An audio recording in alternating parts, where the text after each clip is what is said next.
Hello friends and welcome to the world of physics. मी आहे GM sir आणि तुम्ही पाहता आपल्या सर्वांचं आवडतं यूट्यूब चॅनल द हॉरेज फिजिक्स ऑनलाईन क्लासेस.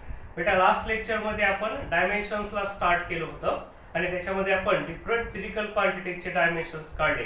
जसे की आपण पाहिलं होतं काही फंडामेंटल क्वांटिटीज किंवा बेसिक क्वांटिटीज जे आहेत ज्यांचे डायमेन्शन्स तुला काढता आले की बाकीचा पार्ट अतिशय इझी होणार आहे. ओके, ज्याच्यामध्ये आपण असं पाहिलं होतं की ज्या ज्या वेळेस आपण डिस्प्लेसमेंटचे डायमेन्शन काढू त्यावेळेस आपल्याला त्याला काय म्हणून रेफर करायचंय, लेंथ, आणि त्याचे डायमेन्शन्स आपण L1 असे घेणार आहे.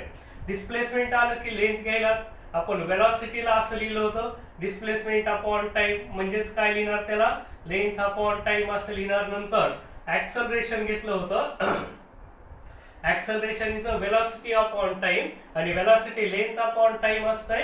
म्हणून तू स्टडी केलंस बेटा, ज्या ज्यावेळेस तुला ऍक्सलरेशनची गरज पडेल that time acceleration can be written as length upon time square. ठीक आहे. आणि याच्यानंतर आपण एक महत्वाची अजून क्वांटिटी पाहिली होती, फोर्स, ज्याचा की फॉर्म्युला आपण असा स्टडी केला होता, मास इंटू ऍक्सलरेशन. आणि मी तुला सांगितलं बेटा, तुला सर्व डायमेन्शन्स इजी जायचे असतील तर तुला हे 4-5 डायमेन्शन्स पार्ट असायला पाहिजेत की यांचे काय काय फॉर्म्युले आणि त्याला शॉर्ट मध्ये कसं लिहायचंय हा भाग आपल्याला माहिती असणं गरजेचं आहे. तुला आठवायचंय आपण लास्ट लेक्चर मध्ये काय काय काढले, डिस्प्लेसमेंट, वेलॉसिटी, ऍक्सलरेशन आणि फोर्स. आणि तुला हे पण आठवायला पाहिजे बेटा की या फोर्सवर डिपेंड कोणत्या कोणत्या क्वांटिटीज होत्या. कोणत्या होत्या? एक होतं वर्क आणि टॉर्क, दोन्हीचे डायमेन्शन सेम होते. तुला आता सेम डायमेन्शन्स का लक्षात ठेवायचे? कारण एक अतिशय सुंदर असा MCQ याच्यावरती विचारतात. कसा? Which of the following pairs has the same dimensions? Imagine कर बेटा, तुला जर असा MCQ दिला, which of the following pairs has same dimensions? Which of the following pairs has same dimensions? मग आता तुला ऑप्शन असे दिले, ए वर्क कॉमा फोर्स, परत ऑप्शन दिले टॉर्क, आपण काल पण हा MCQ पाहिलेला आहे, टॉर्क कॉमा वर्क. परत तुला सी ऑप्शन दिले काय, हे वर्क कॉमा मोमेंटम, आणि परत आणखीन असा दिला तुला हे टॉर्क अँड फोर्स, असे ऑप्शन दिले. बेटा तुला काय करायचंय, ज्या ज्या क्वांटिटीचा फॉर्म्युला सेम येईल त्यांचे डायमेन्शन सेम असतात आणि या टाईपचा एक साधारण हा MCQ आहे. मग तुला याच्यामध्ये तुझे मार्क्स गेले नाही पाहिजेत. म्हणून ज्यावेळेस आता डायमेन्शन्स फाइंड करू आपण त्यावेळेसच तुला विचार करायचा आहे की कुणाकुणाचे डायमेन्शन सेम आहेत. तर कुणाकुणाचे सेम होते तर work and torque. So our B option will be correct असेल. कधी कधी 2 पेक्षा जास्त क्वांटिटीज पण येतात बेटा. मग तुला कळालंय वर्क आणि टॉर्कचे डायमेन्शन्स काय असेल. फोर्सचे डायमेन्शन्स आपण काढले होते L1 M1 T-2. वर्क आणि टॉर्कचे असाल ते L2 M1 T-2. हे वर्क आणि टॉर्कचे डायमेन्शन्स होते. ठीक आहे. आता आपल्याला असं आणखीन काही पुढचे क्वांटिटीचे डायमेन्शन काढायचे. त्याच्यापैकी आजची पहिली क्वांटिटी तुम्हाला घ्यायची कायनेटिक एनर्जी. चला बेटा मग आता काढूयात पुढचे डायमेन्शन्स. घ्या, चला नोट करा, कायनेटिक एनर्जी. आता सर्वांना माहिती कायनेटिक एनर्जी आपण EK ने इंडिकेट करतो. याचा फॉर्म्युला असतो हाफ mv². आपल्याला या कायनेटिक एनर्जीचे डायमेन्शन्स फाइंड आउट करायचे. आता हे हाफ असेल तर हा न्यूमेरिकल कॉन्स्टंट आहे.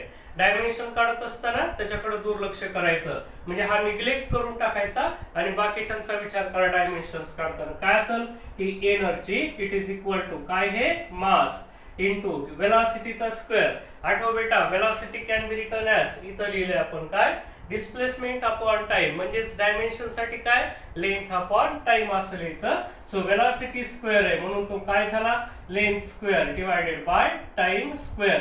काय आणलं मी, वेलॉसिटीच्या ठिकाणी इथला फॉर्म्युला यूज केला, length square upon time square. Okay, चला आता पुढे जाऊयात. काय काय आलं मग हे, this energy is equal to mass into हे लेंथ, कितीदा आलं इथं, 2दा आलंय, आणि डिवायडेड बाय टाइम, या टाइमचा सुद्धा स्क्वेअर आहे. नाव mass, length and time all are fundamental quantities. आणि आपला फॉर्म्युला तुझ्या लक्षात आलाय.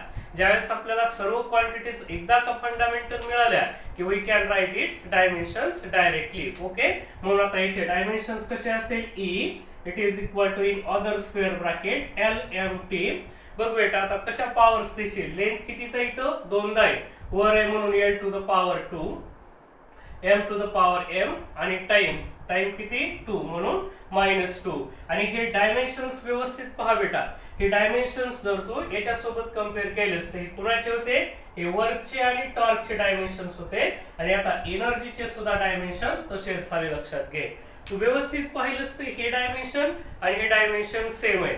म्हणून तुला आता याच्या पुढे नीट लक्षात ठेवायचंय, कोणतीही एनर्जी असो, पुन्हा एकदा ऐक बेटा, काय कोणतीही एनर्जी असो, whether it may be kinetic, it may be potential और इट मे बी आणखीन कोणती एनर्जी असू द्या, प्रत्येक एनर्जीचे डायमेन्शन सेमच येतात आणि ते कुणासारखे असतात? Similar to the work and torque, ह्या दोन्ही सारखे येतात. ठीक आहे. मग तुला आता कधी कधी विचारतील, which of the following pairs have the same dimensions. तर आलं वर्क, आलं टॉर्क, आलं एनर्जी झालं. काल आणखीन एक पेअर आपण स्टडी केली होती बेटा, कोणती? प्रेशर आणि स्ट्रेस. त्या दोन्हीचे सुद्धा सेम होते. ठीक आहे. चला आता पुढे जाऊ आपण.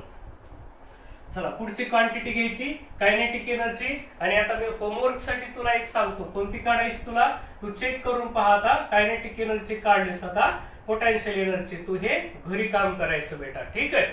काही काम मी करत आहे, काही काम तू करायचं. मग आता ही potential energy is equal to mgh. ह्याचे सुद्धा डायमेन्शन्स एवढे यायला पाहिजे, बरोबर. हा तुझ्यासाठी होमवर्क आहे आणि चेक कर बेटा, बरोबर याचे डायमेन्शन्स एवढे यावे. नाही आले तर माझ्याशी कॉन्टॅक्ट कर. ओके. m मास आहे, जी ऍक्सलरेशन ड्यू टू ग्रॅव्हिटी, ती कसलं का असं ना, कोण आहे? ऍक्सलरेशन आहे, म्हणून त्याला असं लिहायचं लेंथ अपॉन टाइम स्क्वेअर. आणि h म्हणजे हाईट असते. हाईट म्हटलं की बेटा it is the distance. Correct आहे. मग डिस्टन्स पुट करायचं म्हणजे हाईटच्या ठिकाणी तू लेंथ लिहिणार. ठीक आहे. चला आता पुढच्या क्वांटिटी कडे जाऊ. ठीक आहे. चला आता आपल्याला काढायचे मोमेंटमचे, लिनियर मोमेंटमचे डायमेन्शन्स काढायचे, जे की p ने इंडिकेट केलं होतं. आणि it's formula is mass into velocity, असा फॉर्म्युला आहे. मग पहा बेटा, काय करता येईल तुला? Mass into velocity. हे mass is a fundamental quantity. आपला नेहमीचा फॉर्म्युला यूज कर. फंडामेंटल असली की त्याला स्प्लिट करायची नाही. Now here this velocity is not fundamental quantity. So this velocity can be written as length upon time. कसं लिहिता येते velocity ला? Length upon time. So velocity is replaced by length divided by time. Okay. Now all these quantities are fundamental quantities. So we can write its dimensions directly. बघा L, M आणि T असे दिल्या. पुन्हा तुला विचार करायचा बेटा, इथं L फॉर लेंथ आहे. कितीदा आली? एकदा आली. कुठं आली? वर आली. म्हणून याची पॉवर +1. m मीन्स काय? मास आहे. कितीदा आलाय? एकदा आलाय. कुठे? वर आहे, म्हणून +1. आणि t टू द पॉवर -1. तुझ्या लक्षात येईल बेटा, हे काल कुणाचे होते असे डायमेन्शन्स? कुणाचे होते? इम्पल्सचे होते. फोर्स इनटू टाइमचे होते, लक्षात असू द्यायचं. ठीक आहे. मग जे काही इम्पल्सचे डायमेन्शन आहे तेच कुणाचे आले? मोमेंटमचे. मग तुला अजून एक जोड लक्षात ठेवायची. कोणती लक्षात ठेवलीस? तर कालचं इम्पल्स आणि आजचं मोमेंटम, ह्या दोन्हीचे डायमेन्शन्स कसे येतात बेटा? सिमिलर येतात. मग इथं काय झालं? वर्क झालं, टॉर्क झालं, एनर्जी झालं. यांचे डायमेन्शन सारखे आले. आणखीन कळालं इम्पल्स आणि मोमेंटम. तुला हे लेक्चर चालू असत असताना ह्या नोट्स, ह्या पेअर नोट करून ठेवायच्यात बेटा. ह्या जोड्या तुला लावून ठेवायच्या. तुला एक लिस्ट बनवायची मोठीच्या मोठी, different quantities having the same dimensions. कुणाकुणाचे डायमेन्शन सारखे त्याची सेपरेट लिस्ट बनवायची. कारण या टाईपचा एमसीक्यू आपल्याला जर एक्झाम मध्ये दिसला तर आपण तो तोंडी उडवून लावला पाहिजे बेटा. याच्यासाठी आत्ताच कलेक्शन करा, आत्तापासून त्याच्या मागं लागा. म्हणून हे सेम क्वांटिटीचे कोणते? Work, torque, energy. आता सापडले इम्पल्स आणि मोमेंटम. आणखीन काय? प्रेशर आणि स्ट्रेस झाला बेटा. प्रेशर आणि स्ट्रेस सारखे आणखीन काय क्वांटिटीज असतात ज्यांचे डायमेन्शन सारखे, त्या पाहूयात आपण. आता बघशील, आता काल आपण स्ट्रेस काढला, प्रेशर काढला. आता त्याच्यासारखीच एक क्वांटिटी घ्यायची तुला. त्याच्या पुढचा भाग घ्यायचा आहे स्ट्रेन. आता स्ट्रेन म्हणजे काय असतं बेटा? याचा फॉर्म्युला असा आहे, original formula, change in dimensions. आता डायमेन्शन्स म्हणजे काय असेल? लांबी, रुंदी, उंची, याला डायमेन्शन्स म्हणायचं बेटा. आता आपले हे डायमेन्शन्स नाही. डायमेन्शन म्हणजे साईज वगैरे बॉडीचे, त्याला डायमेन्शन्स म्हणतात. किंवा तसं नको वाटत असेल तर याचा फॉर्म्युला असा घ्या, change in length divided bye original length. असा फॉर्म्युला आपण याचा घेऊ शकतो. Change in length upon original length. मग आता काय झालं? वर चेंज इन लेंथ आहे, खाली ओरिजिनल लेंथ आहे. कसलं का असं ना? चेंज इन लेंथ म्हणजे याला काय लिहू शकतो आपण? लेंथ असं घेऊ शकतो. आणि ओरिजिनल लेंथ म्हणजे सुद्धा लेंथच आहे. Here this length again get cancel 1 राहिला. याचा अर्थ काय बेटा, ज्या वेळेस आपण स्ट्रेन काढू त्या दिवशी काय काढला, स्ट्रेस काढला. आता व्यवस्थित ऐकताल, काय काढत आहेत आपण, स्ट्रेन काढत असताना तो दोन सेम क्वांटिटीचा रेशो झाला म्हणून हे कशा झाल्या, डायमेन्शनलेस क्वांटिटी झाली. लेंथ कॅन्सल झालं बेटा. कधी कधी याला change in volume upon original volume असं सुद्धा लिहितात किंवा change in shape upon original shape असं सुद्धा घेतात. म्हणून हे change in length upon original length, it is the ratio of two same quantities and hence they get cancel. दोन्ही कॅन्सल होतात बेटा. म्हणून इथं काय शिल्लक राहिला, 1 शिल्लक राहिला. म्हणून स्ट्रेनचं किती येईल, 1 यायला एवढा रेशिओ. म्हणून इट हॅज नो डायमेन्शन्स. म्हणून ज्या वेळेस तुम्हाला या स्ट्रेनचे डायमेन्शन द्यायचे त्यावेळेस आपण ते असं लिहितो बेटा. नो म्हणजे काय, 0 लिहितो, L0 M0 T0. आता या स्ट्रेन सारखे डायमेन्शन्स कुणाचे असतात बेटा, या अँगलचे असतात किंवा त्याला काय म्हणतो आपण, अँगुलर डिस्प्लेसमेंट म्हणा, अँगुलर डिस्प्लेसमेंट किंवा अँगल म्हणा, ज्याला आपण थीटा म्हणतो. याचे सुद्धा डायमेन्शन तसेच असतात. अँगल कसा काढतो, शाळेत आपण स्टडी केलेलं आहे. Central angle is given bye arc length upon radius. तुम्हाला माहिती असलेला कोणताही फॉर्म्युला यूज करा बेटा. ठीक आहे. हे theta is equal to arc length upon radius. व्यवस्थित बघा, आर्क लेंथ काय इंडिकेट करायले, लेंथ आहे, म्हणजे कोणते, डिस्टन्स म्हणजे लेंथ झालं.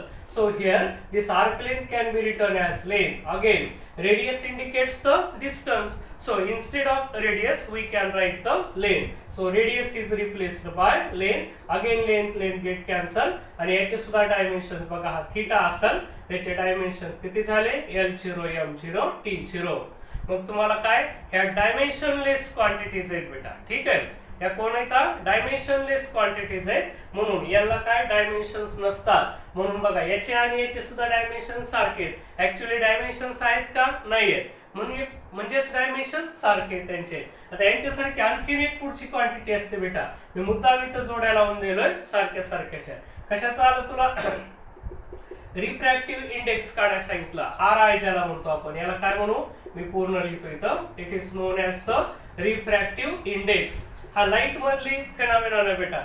हे म्यू ने इंडिकेट करतो. हा कुणाचा रेशिओ असतो, रेशिओ म्हणजे भागाकार आहे. कुणाचा, speed of light in air to the speed of light in medium. हे बघ, मी इथं फॉर्म्युला लिहून टाकतो. Speed of light, it is the ratio of speed of light in air to the काय हे, it is the speed of light in medium. याचा हा रेशिओ असतो. ठीक आहे. याला RI असं म्हणायचं. मग काय असेल, हा दोन स्पीडचा रेशिओ आहे, दोन्ही पण स्पीडच आहेत. म्हणून आपण म्यू इज इक्वल टू याला काय लिहू शकतो, ते स्पीड अपॉन स्पीड.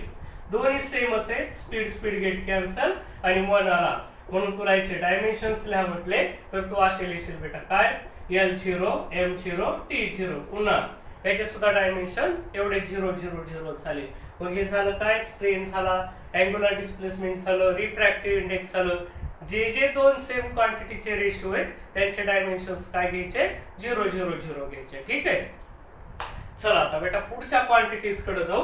मग तुम्हाला ह्या जोड्या लक्षात ठेवायच्या ज्यांचे डायमेन्शन्स कसे आहेत, सारखे आहेत. Work, torque, energy, pressure and stress. पुन्हा पाहिलं आपण स्ट्रेन आणि परत कोण होता, अँगुलर डिस्प्लेसमेंट आणि काय होतं रे, रिफ्रॅक्टिव्ह इंडेक्स. हे सुद्धा दोन सेम याचे रेशिओ आहेत. असेच असतात काय, रिलेटिव्ह परमेबिलिटी, रिलेटिव्ह परमिटिव्हिटी. ही मोठी लिस्टच आहे बेटा, ज्यांचे काय दोन सेम क्वांटिटीचे रेशिओ आहेत म्हणून त्यांना सुद्धा डायमेन्शन नसतात. मी पुन्हा तुम्हाला मोठीच्या मोठी लिस्ट देतो की कुणाकुणाचे डायमेन्शन सेम आहे, ते तुम्हाला चेक करायचे. मी पुन्हा नंतर तुम्हाला ते होमवर्क म्हणून टाकणार आहे. ठीक आहे. बरं, सध्याला बघा आता पुढच्या क्वांटिटीकडे जाऊ. आपण काय काढला, स्ट्रेस काढला, स्ट्रेन काढला. आता स्ट्रेस आणि स्ट्रेनवर डिपेंड असलेली आणखी एक क्वांटिटी असते बेटा, त्याचे डायमेन्शन्स काढू आपण, ज्याला आपण असं म्हणतो. हे वेगळ्या वेगळ्या नावाने लिहितात. Modulus of elasticity. Modulus of elasticity कुणाचा रेशिओ असतो बेटा, it is the ratio of stress to the strain. या दोन्हीचा रेशिओ असतो.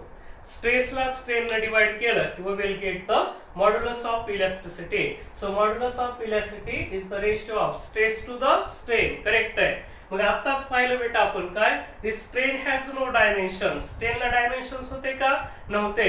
म्हणजे याचा अर्थ हा स्ट्रेन असून नसल्यासारखा आहे. म्हणून तो वगळून टाकायचा. आपण कधी फक्त डायमेन्शन काढत असताना, एरवी नाही. ज्यावेळेस आपण हा इलॅस्टिसिटी चॅप्टर स्टडी करू बेटा, एनसीईआरटी आणि स्टेट बोर्ड दोन्हीनं पुढे इलॅस्टिसिटी दिलाय. 4था-5वा चॅप्टर असा बहुतेक आपला तो, त्यावेळेस बघूयात आपण. मग आता डायमेन्शन काढत असताना आपल्याला कळालंय दिस स्ट्रेन हॅज नो डायमेन्शन्स, म्हणून याला पटकन निग्लेक्ट करून टाकायचं बेटा, त्याला सोडून द्यायचं, त्याचा विचार नाही करायचा. मग आता मी काय मॉड्युलस ऑफ इलॅस्टिसिटी याचे डायमेन्शन काढायला, तर हे फक्त मला कुणाचे काढावे लागतील, स्ट्रेसचे. किंवा मी याचा फॉर्म्युला घेतो. काय स्ट्रेस काय होता बेटा, कालचा फॉर्म्युला आठव, फोर्स अपॉन एरिया. आणि स्ट्रेन आपण आताच पाहिला, स्ट्रेनचा फॉर्म्युला काय होता, change in length. Change in length divided bye काय होते हे, original length. Change in length divided bye original length. बघा डायमेन्शन मध्ये लेंथ डायरेक्ट कॅन्सल करून टाकायच्या. मग आपल्याला फक्त काय शिल्लक राहिले, फोर्स अपॉन एरिया. मग फोर्स अपॉन एरिया म्हणजे ह्याचे कुणासारखे डायमेन्शन झाले बेटा, हे झाला प्रेशर, परत आणखीन प्रेशर, आणखीन कोण होता, स्ट्रेस होता. या दोन्हीचे सुद्धा डायमेन्शन आणि या मॉड्युलस ऑफ इलॅस्टिसिटीचे डायमेन्शन सेम आहे. मग तू फोर्स अपॉन एरिया कसा काढायचा तुला माहितीये. Force can be written as, कसं लिहितो याला, मास इनटू ऍक्सलरेशन. आणि एरिया म्हणजे काय लिहितो त्याला आपण, लेंथचा स्क्वेअर. करेक्ट आहे, असं लिहिलं. पुन्हा बेटा तेच काय, mass divided by this length square into acceleration. तुला पाठ आहे कसं लिहिणार acceleration, length divided by time square. So this acceleration becomes काय असेल, length divided by time square. Again this length and square get cancelled, we will get this mass upon length into time square असं असेल. आणि याच्यावरून तुला याचे जर dimension कर म्हटलं तर काय करशील, हा मॉड्युलस ऑफ इलॅस्टिसिटी, या मॉड्युलस ऑफ इलॅस्टिसिटीला मी हा स्क्वेअर ब्रॅकेट करतो. म्हणून काय झालं याचं, बघ बेटा, एल एम आणि टी पॉवर द्यायच्यात ह्याला. चल, एल ची पॉवर लेंथ कुठे आहे, खाली म्हणजे डिनॉमिनेटरला आहे. किती वेळा आहे, एकदा, म्हणून काय आली -1. मास +1 आणि टाइम खाली, म्हणून त्याला काय लिहिता येईल -2. आणि हे कुणासारखे आले ना बेटा, तुला लक्षात ठेवायचं, सिमिलर टू प्रेशर आणि स्ट्रेस याच्यासारखे डायमेन्शन झाले. मग डायमेन्शन वरती परेशान करणारा एमसीक्यू कसा असतो की तुला विचारतील कुणाकुणाचे डायमेन्शन सारखे. डायमेन्शन काढायला तर कोणालाही येणार आहेत बेटा, तुम्ही तास केला तुम्हाला डायमेन्शन काढता येणार आहेत. अवघड काय ह्याच्यात, फक्त एकदा फॉर्म्युला लक्षात ठेवायचा आणि सोडत चालायचं. काय टेक्निक आहे आपली डायमेन्शन काढायची, जी बी क्वांटिटी देतील ते आपण स्प्लिट करत चलतो. बरोबर, कधीपर्यंत, up to getting all fundamental quantities. सगळ्या फंडामेंटल क्वांटिटीज मिळेपर्यंत आपण त्याला पुन्हा पुन्हा पुन्हा पुन्हा स्प्लिट करत चलतो. आणि एकदा सगळ्या अशा फंडामेंटल मिळाल्या की आपण पॉवर वाढवतो. कुणाच्या, फंडामेंटल युनिट्सच्या. लेंथ असेल, मास असेल, टाइम असेल, त्यांच्या पॉवर वाढवल्या की या वाढवलेल्या पॉवरलाच आपण काय म्हटलं होतं, they are called dimensions. Okay, चल आता पुढच्या क्वांटिटीकडे जाऊ. मग तुझ्याकडे तर लिस्ट तयार झाली बेटा, काय स्ट्रेस असेल, प्रेशर असेल, मॉड्युलस ऑफ इलॅस्टिसिटी असेल, यांचे डायमेन्शन सेम असतात. बेटा एवढ्यावर काम संपत नाही, तुला लक्षात ठेवायचंय. इलॅस्टिसिटी चॅप्टर स्टडी केलास की तुला कळलं, या मॉड्युलस ऑफ इलॅस्टिसिटीच्या 3 टाईप होत्या, त्यांचे सुद्धा डायमेन्शन याच्यासारखे असतात. ओके, इथं मुद्दा म्हणून लिहिलं मी, याचे 3 टाईप हे असतात. कोणत्या, यंग्स मॉड्युलस. मग याचे सुद्धा डायमेन्शन कोणासारखी, मॉड्युलस ऑफ इलॅस्टिसिटी साठी. ही दुसरी टाईप असते बल्क मॉड्युलस, ह्या सुद्धा त्याच्याच टाईप येतात. आणि तिसरी असते modulus of rigidity. Modulus of rigidity 1, 2 आणि 3, ह्या 3 बघ, हे 1 असेल, 2 असेल आणि 3, 1, 2, 3. आणि मॉड्युलस ऑफ इलॅस्टिसिटी हे काय, हे यंग्स मॉड्युलस, बल्क मॉड्युलस आणि modulus of rigidity are the types of elastic constant म्हणतात. मॉड्युलस ऑफ इलॅस्टिसिटीचं दुसरं एक नाव असतं बेटा, याला काय म्हणते, याला इलॅस्टिक कॉन्स्टंट असं म्हणतात. कारण आम्ही वर्गात शिकवतो याचे काढायचे आणि परीक्षेत पुन्हा ह्याचे काढा म्हटलं, तुम्ही म्हणता हे तर काही आम्हाला शिकवलं नाही, काही झालं नाही. पण बेटा हे सगळे मॉड्युलस एकच आहे. हा मेन मॉड्युलस ऑफ इलॅस्टिसिटी आणि ह्या त्याच्या 3 टाईप आहे. मग याचे याचे याचे आणि याचे त्यालाच इलॅस्टिक कॉन्स्टंट म्हणतात. आणि प्रेशर आणि स्ट्रेस एवढ्या सगळ्याचे डायमेन्शन सारखे आहेत. म्हणून पुन्हा एकदा ऐकशील बेटा, वन मोर टाइम तुला ऐकायची लिस्ट. कुणाकुणाचे सेम आहेत, pressure, stress, modulus of elasticity, bulk modulus, Young's modulus आणि मॉड्युलस ऑफ रिजिडिटी. आणि यांच्या सोबत त्यालाच इलॅस्टिक कॉन्स्टंट असं म्हणतात.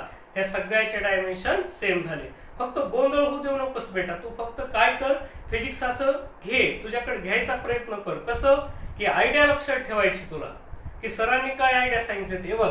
इथं मॉड्युलस आहे, इथं मॉड्युलस आहे, इथं मॉड्युलस आहे, इथं मॉड्युलस आहे. आणि या सगळा मॉड्युलस म्हणजे काय असते, इलॅस्टिक कॉन्स्टंट. आणि तुला लक्षात ठेवायचं तो stress to the strain ratio आहे. स्ट्रेनला तर डायमेन्शनच नाहीत, मग स्ट्रेस सारखे याचे डायमेन्शन झाले. आणि स्ट्रेस कुणासारखा असतो, प्रेशर सारखा असतो. अशी ही चांगली एक चेन तयार करून घे. आणि सेम डायमेन्शनच्या लिस्ट मध्ये आणखीन ही एक लिस्ट आपली तयार झाली. ओके, चला आता पुढच्या क्वांटिटी कडे जाऊ आपण. बेटा आता आपण पुढच्या क्वांटिटी कडे जाऊ. पुढची क्वांटिटी घ्यायची आपल्याला डेन्सिटी. बघा हे डेन्सिटी क्वांटिटी गेली which is denoted by rho. हे मराठी लेटर मराठी नऊ सारखं दिसतं बेटा. याला काय वाचायचंय, रो वाचायचंय. It is the ratio of mass upon volume. ह्या दोन्हीचा रेशो आहे. आता विचार कर बेटा, आता तुला याला कसं लिहिता येते. मास फंडामेंटल आहे आपला नेहमीचा फॉर्म्युला. व्हॉल्यूम फंडामेंटल आहे का, नाही. एरिया म्हटलं की दोन लेनचा प्रॉडक्ट आहे म्हणून त्याला लेनचा स्क्वेअर असं लिहितो. आणि जिथं व्हॉल्यूम दिसेल बेटा तुला, व्हॉल्यूम शाळेत तू स्टडी केलंस काय असते, it is LBH, length breadth and height. ह्या तिन्हीचा प्रॉडक्ट आहे म्हणून व्हॉल्यूमला काय लिहिता येतंय, करेक्ट आहे, लेंथचा क्यूब असं लिहिता येतंय. म्हणून हे व्हॉल्यूम दिसलं की तुला काय घ्यायचंय, लेंथचा क्यूब. लक्षात असू दे, एरिया म्हणजे लेंथचा square because it is the product of two sides, while volume is the product of three sides, so it can be written as length चा क्यूब असेल. ओके, चल आता volume upon length cube, mass upon length cube आलं. सगळ्या fundamental quantity झाल्या. म्हणून याचे dimensions काय काय झाले बेटा. Okay, mass as it is, sorry असं लिहितो मी, LMT. मास किती 1, लेंथ -3 आणि टाइम नाही म्हणून किती 0 झाल्या. So -3, 1 and 0 are the dimensions of D. चला बेटा आता पुढची क्वांटिटी घ्यायची आपल्याला. पुढची क्वांटिटी कोणती, आपण आताच डेन्सिटीचे डायमेन्शन्स काढले, कसे डायमेन्शन्स होते ते कळाले. आता आपल्याला पुढच्या काही क्वांटिटीचे डायमेन्शन्स काढायचे. पुढच्या काही क्वांटिटीज म्हणजे कोणते असतील, आता आपल्याला काढायचे ते अँग्युलर डिस्प्लेसमेंट. या अँग्युलर डिस्प्लेसमेंटचे आपण डायमेन्शन्स काढू बेटा. अँग्युलर डिस्प्लेसमेंट थिटाच्या फॉर्म मध्ये इंडिकेट करतात, थिटाने इंडिकेट करतात. आणि तो फॉर्म्युला त्याचा आताच पाहिलेला. अँग्युलर डिस्प्लेसमेंट जे कोण असते, आर्क लेंथ अपॉन रेडियस असा त्याचा फॉर्म्युला असतो बेटा. ठीक आहे, आता तुला नीट विचार करायचे. हे अँग्युलर डिस्प्लेसमेंट स्टडी करत असताना तुला याला लिनियर डिस्प्लेसमेंट, वेलॉसिटी आणि ऍक्सेलरेशन तर काढलंय बेटा. लिनियर म्हणजे कुठं असतंय, अलॉंग स्ट्रेट लाईन. इमॅजिन कर बेटा, हा पार्टिकल आहे, हा कुठून A पासून B ला गेला. इमॅजिन कर हा एखादा आपला शक्तिमान आहे असा, आणि हा चालत चालत गेला आणि या ठिकाणी आला. ठीक आहे, हा स्ट्रेट लाईन न गेला म्हणून याचं मोशन कोणतं आहे, ट्रान्सलेटरी मोशन किंवा also non as the rectilinear motion किंवा लिनियर मोशन असं म्हणतो. Motion along straight line is called linear motion, साधा अर्थ आहे. पण इमॅजिन कर यानं जर असं फिरायला सुरुवात केलं असतं या पाथनं, हा थोडा वेळ इथं पुन्हा कुठं आला, या ठिकाणी आला, परत पुन्हा कुठे या ठिकाणी, इथं हा शक्तिमान आला, पुन्हा कुठे या ठिकाणी आला. कसा फिरायला बेटा, हा सर्क्युलर पाथ मध्ये फिरायला लागलाय. मग ज्यावेळेस हे असा फिरत त्यावेळेस ते linear displacement, linear velocity, linear acceleration आलं. पण तो असा फिरायला सुरू झाला की तिथं सगळे अँग्युलर बनतात. जसं लिनियर डिस्प्लेसमेंटच्या ऐवजी अँग्युलर डिस्प्लेसमेंट, लिनियर वेलॉसिटीच्या ऐवजी अँग्युलर वेलॉसिटी, लिनियर ऍक्सेलरेशनच्या ऐवजी अँग्युलर ऍक्सेलरेशन. ह्या तीन क्वांटिटीचे आता आपल्याला डायमेन्शन्स काढायचे बेटा. मग कसं काढणार, हे बघ, हा इथून इथं आला असता, इमॅजिन कर हा या ठिकाणून आला, म्हणजे आपण इथं सेंटर आहे त्याचं, हे असं सेंटर असणार आहे, असं फिरणार आहे. इथून इथं आला तर अँगल थिटा झाला म्हणतो. याला आपण S म्हणतो आणि याला R असं म्हणतो. ठीक आहे, मग तुला आता जोड्या लावा लक्षात ठेवायचं. S म्हणजे लिनियर डिस्प्लेसमेंट आहे, त्याचा इथं अँग्युलर डिस्प्लेसमेंट थिटा असते. कसा काढायचा, हे बघ इथं फॉर्म्युला आहे, हे आर्क लेंथ अपॉन रेडियस म्हणजे काय, S अपॉन R. हे त्याचं डिस्प्लेसमेंट घेतलं आपण, किती, S अपॉन R झालं, म्हणजे हा थिटा काढायचा आहे. आणि मग असंच कळलंय हा सेम क्वांटिटीचा रेशो आहे, म्हणजे इथं काय शिल्लक राहतंय, 1 राहतंय. म्हणून या थिटाचे डायमेन्शन्स किती झाले बेटा, इट इज L0, M0 आणि T0. डायमेन्शनलेस क्वांटिटी हे आपण ऑलरेडी काम केलंय. पण आता आपल्याला linear velocity, sorry angular velocity आणि अँग्युलर ऍक्सेलरेशन काढायचंय, तर ते काढायला जाऊ आपण. आता बघ बेटा, एक आयडिया लक्षात ठेवायची. ह्या लिनियर पासून अँग्युलर डिस्प्लेसमेंट मिळते. तू एकदा वाचशील, S म्हणजे कोण होतं, लिनियर डिस्प्लेसमेंट असते, तर थिटा कोण असते, अँग्युलर डिस्प्लेसमेंट असते. लिनियर म्हणजे काय, अलॉंग स्ट्रेट लाईन. विचार करूया v ला आपण असं वाचलं होतं काय लिनियर वेलोसिटी. काय फॉर्म्युला होता बेटा त्याचा डिस्प्लेसमेंट अपॉन टाइम. त्यालाच काय लिहिलं लेंथ अपॉन टाइम. तर ओके असं होतं s अपॉन t असा फॉर्म्युला होता याचा. ठीक आहे डिस्प्लेसमेंट अपॉन टाइम. तर आता काय काढायचं आपल्याला हा काढायचा आहे. हा w दिला मी इथं क्वांटिटी मुद्दा म्हणून दुसरी क्वांटिटी लिहिलोय या सर्क्युलर मोशन मध्ये अँग्युलर वेलोसिटी. या अँग्युलर वेलोसिटीचे डायमेन्शन्स काढायचे. या w सिम्बॉल ने इंडिकेट करतात पण याला w म्हणायचं नाही बेटा. हे ग्रीक लेटर आहे याला काय वाचायचं ओमेगा. काय वाचशील बेटा ओमेगा. हे काही मुलीचं नाव नाही बेटा ओमेगा ओमेगा असं म्हणायचं नाही. काय हा ओमेगा आहे. कशाचा सिम्बॉल आहे हा ग्रीक लेटर आहे. काय इंडिकेट करतंय अँग्युलर वेलोसिटी. बेटा इथं कॉपी पेस्ट करायचा होता. तो असा विचार करायचा नाही सर मी किती फॉर्म्युले पाठ करू हे टेन्शन नाही घ्यायचं बेटा. तू काय कर इथली एनालॉजी यूज कर. एनालॉजी म्हणजे काय सारखेपणा. बघ ना अँग्युलर डिस्प्लेसमेंट कसं मिळालं linear displacement upon distance. Circular path मध्ये फिरला म्हणजे डिस्टन्स कोण घ्यायचं रेडियस घ्यायची बेटा. दरवेळेस डिवाइडेड बाय r घ्यायचा. आता वर काय होता थीटा काढताना अँग्युलर डिस्प्लेसमेंट कसं काढलं linear displacement upon radius. Angular velocity तशीच कर बेटा. ओमेगा काढायचा आहे तर तू असं करणार हा v घेणार इकडला आणि डिवाइडेड बाय r करून टाकणार. म्हणजे अँग्युलर वेलोसिटी काढायची तर linear displacement linear velocity divided by r. Angular displacement काढायचंय linear displacement divided by r. आता गेस कर बेटा तुला जर अँग्युलर ऍक्सेलरेशन अल्फा काढायला लावलं काय काढशील तर इकडे जे लिनियर ऍक्सेलरेशन होतं v बाय t ते आता इकडे असं झालं a बाय r. म्हणजे आता तुला लक्षात आलंय ऍक्च्युअली ह्या क्वांटिटीज तू सर्क्युलर मोशन मध्ये डिटेल मध्ये होणार आहेत बेटा. पण तोपर्यंत तुला लक्षात ठेवायचंय की ह्या पार्ट न करता लक्षात कशा ठेवायच्या. कशा अँग्युलर डिस्प्लेसमेंट म्हणजे कसं काढणार linear displacement divided by radius. Angular velocity linear velocity divided by radius. Angular acceleration linear acceleration divided by radius. म्हणजे अँग्युलर मधली कोणतीही टर्म तुला इथं काढा म्हटले कोणती पण डिस्प्लेसमेंट वेलोसिटी आणि ऍक्सेलरेशन मधली तर लिनियरला फक्त रेडियस ने डिवाइड करायचं बेटा. We will get the angular term. Okay मग चला आता अँग्युलर वेलोसिटी काढायला तर कसा फॉर्म्युला आला linear velocity v divided by r. v म्हणजे कोण आहे लिनियर वेलोसिटी. r म्हणजे कोण आहे रेडियस आहे. बेटा वेलोसिटीला काय लिहिता येतं तुला माहिती आहे ओके. r म्हणजे कोण आहे लेंथ आहे. ही वेलोसिटी कशी लिहायची सांग. वेलोसिटी म्हणजे काय असतंय लेंथ अपॉन टाइम असा फॉर्म्युला असतो त्याचा. ठीक आहे लेंथ अपॉन टाइम. तर काय होईल इथं काय काय होऊ शकतं this length get cancel. We will get 1 upon time असा फॉर्म्युला आला. So dimensions of omega r काय झाले l m and t. l to the power 0 m to the power 0 and t to the power -1 असे dimensions आले. कुणाचे या ओमेगाचे आले. ठीक आहे मग लिनियर आणि अँग्युलर याच्यातली रिलेशन समजून घ्या. कोणत्याही अँग्युलर टर्म काढत असताना लिनियर डिवाइडेड बाय रेडियस असं काढा त्याला म्हणजे तुमच्या लक्षात राहील. फक्त कुणाला लागू होईल डिस्प्लेसमेंट वेलोसिटी अँड ऍक्सेलरेशन. चला आता अँग्युलर ऍक्सेलरेशन काढूत आपण. अँग्युलर ऍक्सेलरेशन काढायला चला. अँग्युलर ऍक्सेलरेशन म्हणजे काय अल्फाने इंडिकेट करतो. आपल्याला आता याचे डायमेन्शन्स काढायचे. कुणाचे अँग्युलर ऍक्सेलरेशन अल्फा. काय आयडिया बेटा आपल्याकडे काय अँग्युलर ऍक्सेलरेशन काढा म्हटले की linear acceleration divided by radius. पुन्हा एकदा ऐका अँग्युलर ऍक्सेलरेशन म्हणजे linear acceleration divided by radius.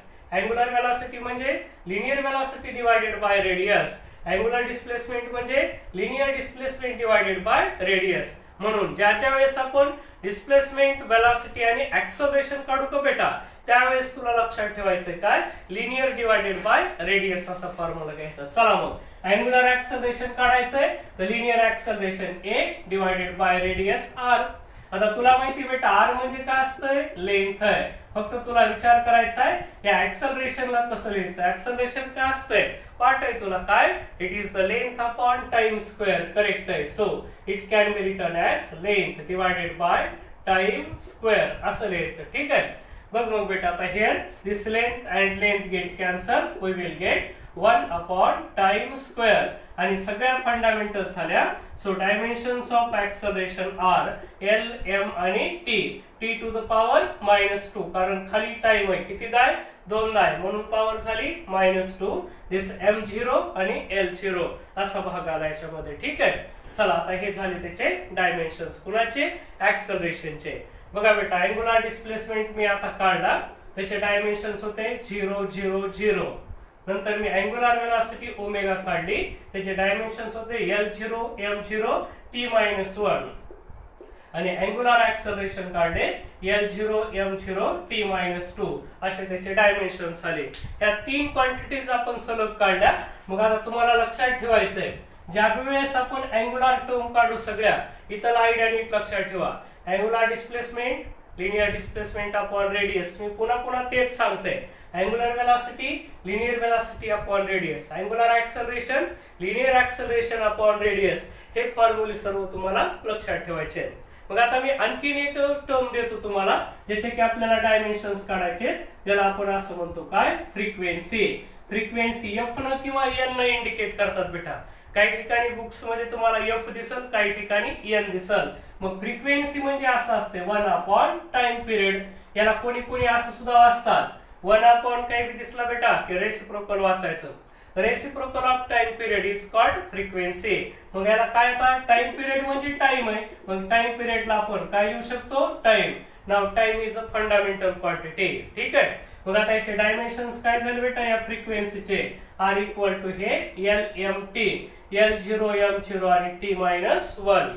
तू म्हणत असेल सर हे आत्ताच का घेतली क्वांटिटी? मग बेटा तुला याचे जोड लावायचे. कुणासारखे डायमेन्शन्स आहेत? अँगुलर वेलोसिटी सारखे. म्हणून तुला आणखीन एक आलं तुझ्याकडं कलेक्शन. काय? अँगुलर वेलोसिटी आणि फ्रिक्वेन्सी ह्या दोघांचे डायमेन्शन सेम असतात बेटा. ठीक आहे. मग जे अँगुलर वेलोसिटीचे डायमेन्शन तेच कुणाचे इथं? फ्रिक्वेन्सीचे. मग हे कलेक्शन तू व्यवस्थित जमा करून ठेव. कुणाचे डायमेन्शन सारखे येते. ओके. चला आता पुढच्या क्वांटिटीकडे जाऊ. पुढच्या क्वांटिटीकडे जाऊन आता आपल्याला काढायचंय अँगुलर मोमेंटम. याचे डायमेन्शन्स काढायचे. हे angular momentum it is denoted bye L. L ने इंडिकेट करतात बेटा. याचा फॉर्म्युला असते mass into velocity into distance. Actually ते परपेंडिक्युलर डिस्टन्स आहे. कसलं का असं ना, बट इट इज डिस्टन्स. कोणतंही असू द्या, कसलं हे डिस्टन्स आहे, म्हणून त्याला मी डिस्टन्स लिहिलं. बघा मग बेटा, हे L is equal to mass तर फंडामेंटल आहे, मी त्याला फोडणार नाही. पुन्हा विचार करा, वेलोसिटी इज नॉट फंडामेंटल. कसं लिहिता येईल? It can be written as length upon time. आणि डिस्टन्स म्हणजे कोण आहे? लेंथ आहे बेटा. ठीक आहे. चल तुझ्या लक्षात आलं ना. All the quantities are fundamental quantity. Length किती आहे? इथं एकदा आणि इथं एकदा. This length can be written as लेंथचा स्क्वेअर आणि डिवायडेड बाय काय असेल? हा टाइम असेल. ओके. मग आता तुझ्या लक्षात आलंय अँगुलर मोमेंटम म्हणजे ह्या फंडामेंटल क्वांटिटी झाल्या. So dimensions of the L are it is equal to काय असते? हा मास. मासला मास लिहू बेटा आपण इंटू लेंथ काय असेल? सॉरी, काय असं लिहायला पाहिजे? LMT. टाइम खाली एक दाय, लेंथ 2 दाय आणि मास 1 दाय. तर असं लिहिलं L2 m1 t-1. ओके. हे झालं अँगुलर मोमेंटम. आता तुला आणखीन एक लक्षात ठेवायचं बेटा, ह्या अँगुलर मोमेंटमचा आणखीन एक फॉर्म्युला असतो h/2π. हे पुढच्या वर्षी 12th मध्ये येणार आहे. तुला कुठे येणार आहे? ॲटॉमिक अँड न्यूक्लिअर फिजिक्स किंवा केमिस्ट्री तुम्ही स्टडी करायला तर ॲटॉमिक स्ट्रक्चर या चॅप्टर मध्ये तुम्हाला येईल. Angular momentum is equal to h/2π. लक्षात ठेवा, ह्या h ला काय म्हणतो आपण? h is the Planck's constant असतो. प्लँक्स कॉन्स्टंट म्हणतात. मग बघा, हा 2π तर कॉन्स्टंट आहे, न्यूमेरिकल कॉन्स्टंट आहे. म्हणून जे h चे डायमेन्शन्स आहेत तेच कुणाचे असतात? L चे असतात. म्हणून नीट लक्षात ठेवा, ज्या वेळेस अँगुलर मोमेंटम काढतात त्यावेळेस त्याचे डायमेन्शन कुणासारखे असतात? h सारखे. याला आपण काय म्हणतो? प्लँक्स कॉन्स्टंट असं म्हणतो. मग आणखीन एक पेअर झाली तुमच्याकडे ज्याचे की डायमेन्शन सारखे. बेटा एक नीट लक्षात ठेव, डायमेन्शन कोणीही काढेल, फक्त तुला महत्वाचं काम काय करायचंय? आपण पुढचं फिजिक्स तयार करायला लक्षात घ्या. नाहीतर लोक काय करतात? आधी सर्व डायमेन्शन्स काढतात आणि पुन्हा विचार करतात कोण सारखे तर काय. आपण एक स्टेप आधीच कंप्लीट करायला, कोणते? सेम डायमेन्शन्स वाल्या क्वांटिटीज आधीच लक्षात ठेवायला. ठीक आहे. म्हणून तुला आता लक्षात ठेवायचंय अँगुलर मोमेंटमचे डायमेन्शन आणि कुणाचे? प्लँक्स कॉन्स्टंटचे डायमेन्शन सुद्धा सेम असतात. म्हणून तुला ही एक पेअर लक्षात ठेवायची. ओके. हे झालं अँगुलर मोमेंटम. चल बेटा, आता पुढच्या क्वांटिटीकडे जायचंय आपल्याला. आता आपल्याला काढायचे पॉवरचे डायमेन्शन्स काढायचे. घे डेफिनेशन, घे फॉर्म्युला पॉवरचा. Power is equal to work upon time. मग आता ह्याचं काम तुला पटपट उरकायचंय, तुला कळालंय. पॉवर सुद्धा पी ने इंडिकेट करता. It is given by this work upon time याने इंडिकेट करतात. ठीक आहे. मग चल बेटा आता काढायचे डायमेन्शन्स. कसं काढणार आहेस? पॉवर पी ने इंडिकेट केली, वर्क अपॉन टाइम. तुला माहिती work is not fundamental quantity. कसं लिहिता येते? Force into displacement. So work can be written as force into displacement लिहिलं मी. ठीक आहे. टाइम तर फंडामेंटल आहे. मग ह्या दोन फंडामेंटल झाल्या बेटा, पण फोर्स नाही. म्हणून मी काय करतो, या डिस्प्लेसमेंटला काय लिहितो? लेंथ असं लिहितो. आणि हा टाइम ऍज इट इज असं जशाच तसा. आणि या फोर्सला मी असं लिहितो इकडल्या साईडला काय? Mass into acceleration. तुला कळालं. पुन्हा मास is a fundamental quantity. Acceleration आहे का? नाहीये. मग बेटा पुन्हा तेच काम. फंडामेंटल नसली की काय करतो आपण? Acceleration can be written as length upon time square. So it is equal to this length multiplied by mass divided by time. Now acceleration can be written as, कसं लिहिता येतंय? It can be written as length divided by time square. टाइमचा square असतो हा. ठीक आहे. म्हणजे एकत्रित बघ किती लेंथ झाल्या? 2. याला एकत्र केलं तर असं लिहू आपण length square multiplied by mass divided by काय आलं हे? टाइमचा स्क्वेअर. बघशील बेटा आता याचे डायमेन्शन बनवले. डायमेन्शन्स ऑफ पॉवर आर बघ इथं लेंथ, मास आणि टाइम. मी काय करतो? एल म्हणजे लेंथ किती दाय? 2 दाय. कुठे? वर आहे म्हणून पॉवर 2. मास वर एकदाच आहे म्हणून पॉवर 1 आणि टाइम खाली 2 दाय म्हणून -2. So these are the dimensions of power 2, 1, -2 असे त्याचे डायमेन्शन झाले. ठीक आहे. तर आजच्या व्हिडिओमध्ये एवढंच बेटा. राहिलेले आणखीन काही क्वांटिटीचे डायमेन्शन्स आपण उद्याच्या लेक्चर मध्ये काढू. हे व्यवस्थित घे. सर्व तुला याच्या चांगल्या नोट्स तयार करायच्या. प्रत्येक क्वांटिटी तुला व्यवस्थित लिहायची बेटा. मग तुला आता सगळ्यात महत्वाचं काम असेल, तू डायरेक्ट जर आजचं लेक्चर पाहत असशील तर तुला हे लेक्चर समजणार नाही. म्हणजे आजचं लेक्चर चांगलं कळण्यासाठी तुला आधी ह्याच्या आधीचे लेक्चर्स पाहावे लागतील आणि पुन्हा या लेक्चरकडे यावं लागेल. ठीक आहे. तर आजच्या व्हिडिओमध्ये एवढंच. सर्व फॉर्म्युलेची व्यवस्थित लिस्ट तयार करा. तुमच्या मी म्हटलंय की स्टडी रूम मध्ये या फॉर्म्युलेची लिस्ट लावून टाका. हळूहळू हे सर्व फॉर्म्युले तुम्हाला पाठ होतील. तुम्हाला कळेल की कुणाकुणाचे डायमेन्शन सेम असतात ते. ठीक आहे. आज आपण थांबू इथं बेटा.